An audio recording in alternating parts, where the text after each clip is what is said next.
St Earth. At a sideways glance, just a normal British village located in the southeast of the UK. Not remarkable or notable in any way, however pleasant to be in. Beautiful scenery, lovely people, and at the best of times, nice weather. It just shows, doesn't it, that sometimes you need to look more attentively to see things that in some cases are hiding more than they'd like to admit. And in St Earth's case, a lot more than they'd like to admit.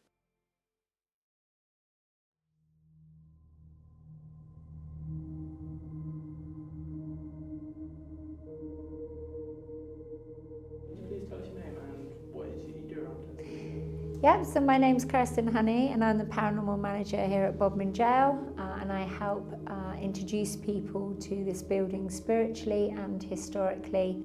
So obviously we're here to talk about the case of Emily Truro and William Hampton. Yeah. So in 100 words, could you kind of tell us who Emily was and who William was and what kind of happened between us? And there are two ways that I can look at this. One is the historical facts that you all know, and then there's a very spiritual side to this as well. So for me, Emily, young girl, fell in love. William Hampton, would have been a very kind, caring person, spent his life singing, going to church, working hard. Circumstances changed for them both, and it resulted in the end for Emily losing her life and William Hampton facing the executioner here at Bodmin Jail. What actually happened, I don't think anybody could clearly say. We can only say by the facts that are written down all those years ago. But we do know that a murder took place, and we do know that William Hampton accepted his fate of this dear girl who lost their life way back in the day. It was stated that on that fateful night, William had asked Emily to come to speak to him about their relationship. It was then that Emily told him that she didn't want anything to do with him anymore, as their relationship had grown stale. Enraged by this, William grabbed Emily and began to strangle her until her lips grew blue and she had stopped breathing. William then picked her up and sat her on a chair, and then fled. So William Hampton would have been tried at the Cornwall County Court, which is now known as the Shire Hall. From there he would directly have been brought straight to Bodmin Jail as a condemned prisoner. So we believe he would have been held in the cell just here, and this is the most central point and most secure part of our building. So when you're looking at condemned prisoners, prisoners essentially on death row, this is exactly where you would need them to be. Very, very close proximity to the staff, away from the general population of the wings, and actually in a secure location. So, yeah. In William's case, no appeal was lodged, and he was the execution was continued, and he lost his life on the 20th of July 1909.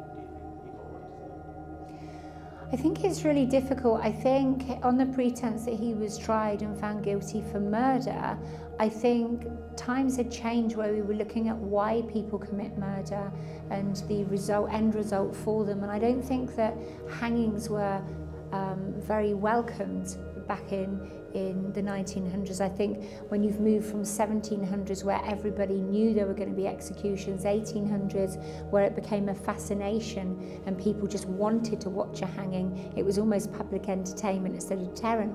I think by the time you get to William, public were very divided with whether somebody should or shouldn't have been hanged. I think the decision was made for law. In the eyes of the law, the decision was made and was correct for the crime that was committed.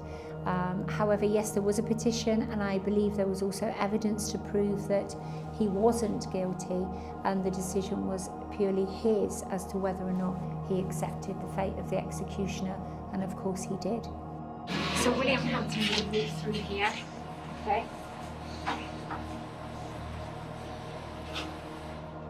He would have actually continued to come out through here into this section going into.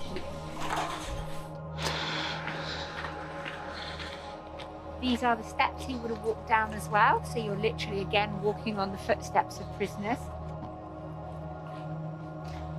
He would have walked directly into this section through here.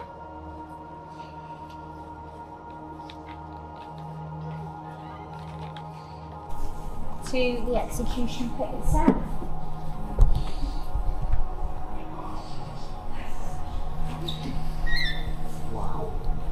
this is the same pit. So this is the original 13-foot brick-lined pit. The boards would be closed. William would have been made to stand on a capital letter T. So the letter T was marked so that he could stand 1 foot either side of the vertical line, his toes across the horizontal line, giving him the same toe in the line. The rope would have been adjusted prior to his arrival by the executioners, who would have made sure that the drop was right, a long or a short drop. This isn't strangulation. Once the pin is pulled out of the lever's pushed forward, the doors drop, and a 1,000-pound force has been delivered across his second and third vertebra, breaking his spine, severing his spinal cord and giving him instantaneous death. This is the best way out of both methods that were executed, for want of a better word, that was used. So this was very quick, very clean, very private.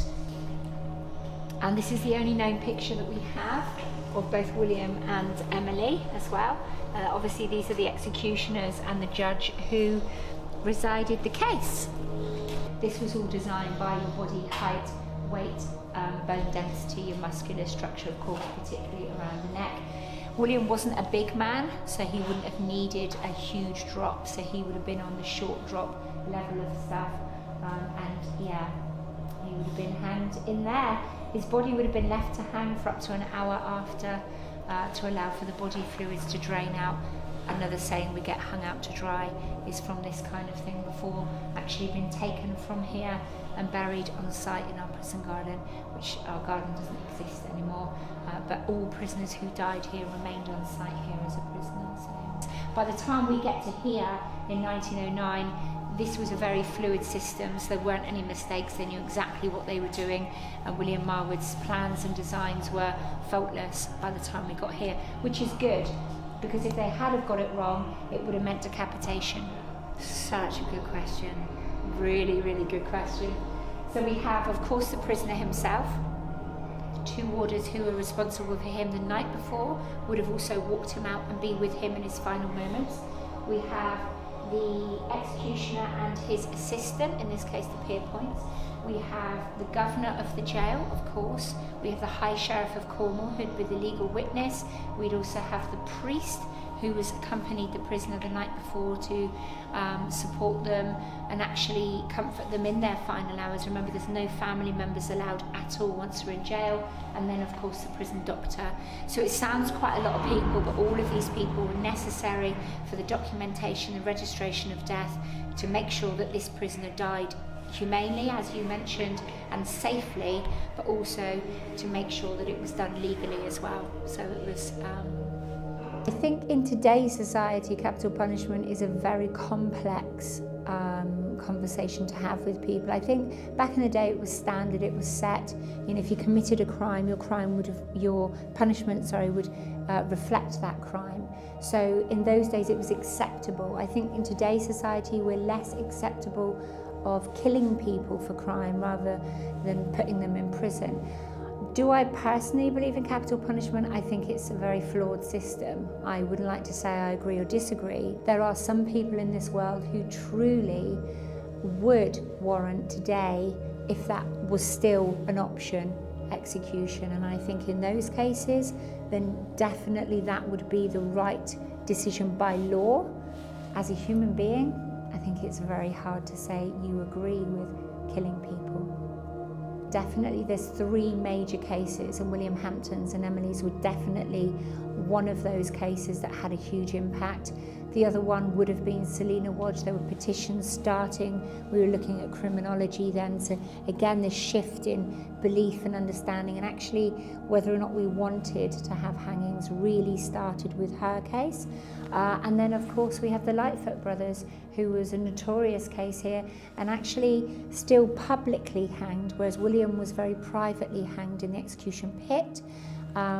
The Lightfoot brothers, as a double execution, drawing crowds of up to 22,000 people, that had a huge impact on the history and the notoriety of hangings in Cornwall. I mean, we came to an end of an era, and I think it may well have been almost a relief in a sense, because the times had changed and you're looking at a society who now don't expect an execution, don't want an execution. So I think ceasing it probably was a positive when you're looking at crime and law enforcement back in the day in the 1900s. We definitely had a shift in momentum of people being hanged, and I think it gracefully drew a close to hangings here. As you rightly said, the last execution at Bodmin Jail, and indeed the very last one for Cornwall itself.